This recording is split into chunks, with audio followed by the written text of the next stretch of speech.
ఎవరి సపోర్ట్ లేకుండా సింగిల్గా నిలబడతానని చెప్పి మరి విజయ్ గారు చెప్పిన రీతిగానే ఈరోజు గెలిచి నిన్నటి రోజున ప్రమాణ స్వీకారం కూడా చేశారు.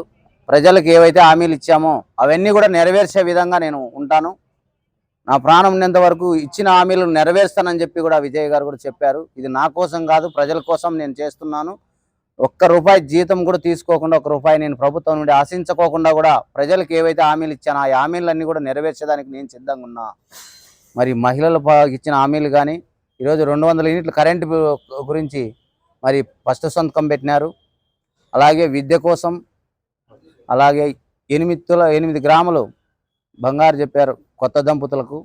మరి అవి కూడా ఏవైతే హామీలు ఇచ్చినారో ఆ హామీలన్నీ కూడా నెరవేర్చేదానికి మరి నేను సిద్ధంగా ఉన్నాను.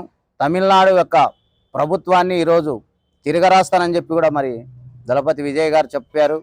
మరి మాట నిలబెట్టుకున్న విజయ్ గారికి ప్రత్యేకంగా ధన్యవాదాలు తెలియజేసుకుంటున్నాం.